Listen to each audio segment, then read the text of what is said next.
এই মিরপুর থানা এটাও একটা হত্যা মামলা।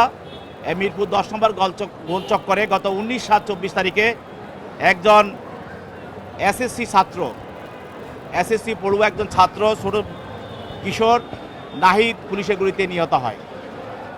এবং এই নিহত যে হয়েছে সেখানে যুবলীগ এবং ছাত্রলীগ এবং আওয়ামী লীগের নেতৃবৃন্দ, সাবেক এমপি, মন্ত্রী, তাদের এই সহযোগিতা এবং তাদের পরামর্শে, তাদের ষড়যন্ত্রে, পরিকল্পনায় সেদিন এই আন্দোলনকারীদের উপরে গুলি ছোড়া হয়।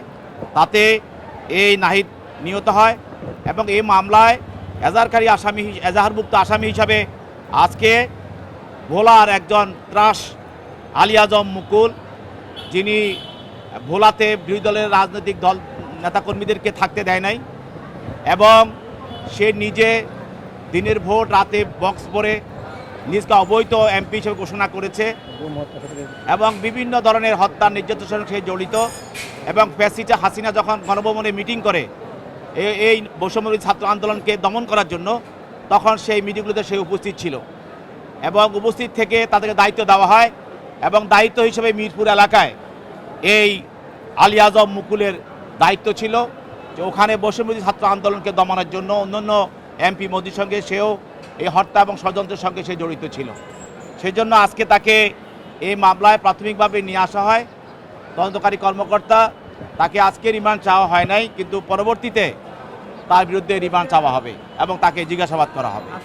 আজকে তার আইনজীবীরা তার পক্ষে জামিনে প্রার্থনা করেন এবং তাকে জামিনে প্রার্থনা করার পরে আমরা বলি যে এইসব আসামি ফ্যাসিস্টের অন্যতম সহযোগী এবং তারা গুম, হত্যা এবং ষড়যন্ত্রের সহযোগী। এরা এখনও ফ্যাসিস্ট হাসিনা পালিয়ে গেলেও এরা পালায় নাই এবং লুকিয়ে আছে বিভিন্ন জায়গায়। পুলিশ তাকে লুকানো অবস্থায় তাকে গ্রেপ্তার করে। তো এরা আপনারা জানেন গত 10 তারিখ সহ বিভিন্ন তারিখে দেশে বিশৃঙ্খলা সৃষ্টি করার জন্য তারা চেষ্টা করছে বিভিন্নভাবে। তো এই আসামে যদি জামিনে পায়, এখন ফ্যাসিস্টের এই সহযোগীরা তারা আবার দেশে ফ্যাসিজম কায়েম করার জন্য আবার চেষ্টা করবে, মানুষের মধ্যে বিশৃঙ্খলা সৃষ্টি করবে, দেশে আইন শৃঙ্খলা অবনতি ঘটাবার চেষ্টা করবে। তা আমরা এই পর্যায়ে এই আসামি জামিনের বিরোধিতা করি।